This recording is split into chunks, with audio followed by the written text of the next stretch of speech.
Okay, so it's Fintan Murphy here reporting from FutureScope 2017, and I'm here with John McGrane. Yeah, hi Fintan, I'm John McGrane, I run the British-Irish Chamber of Commerce. It's a fantastic show today, glad to be here. Yeah, it's been a really interesting show, and the session we were actually just in was about Brexit, and some really interesting topics and discussions were brought up. We had a really good panel of which John was a member. From your own perspective, in terms of Brexit, what have been the biggest challenges and issues that have been coming up for your customers? Well, the situation with Brexit right now, Fintan, is that reality, many firms haven't been touched by it yet. Many have. So Irish food exporters were very sorely hit very early, just after the referendum last June, because of course what happened was our UK friends, and they are our friends, shot themselves in our foot. The currency went down, their exports went up, their tourism went up, and our exports went down in value by nearly 20%.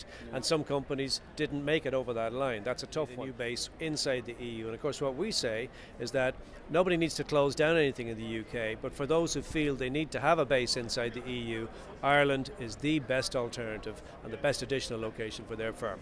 I think that's a good point that you make around the fact that there's opportunity here as well, and that was something that came up a lot in the discussions.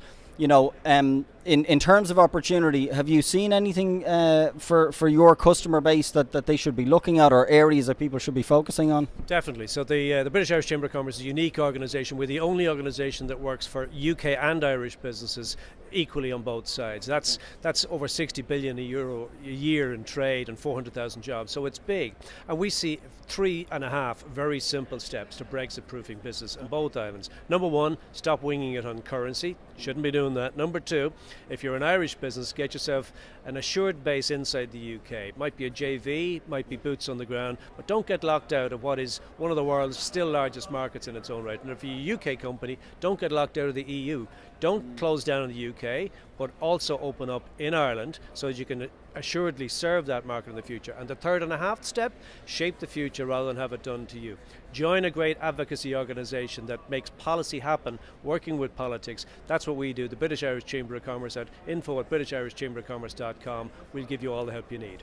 I think that's great, that idea of advocacy as well, you know, that not letting it happen to you. That was something that you said in the session that really resonated with myself. I think that's it from us. Thanks very much for joining us, John.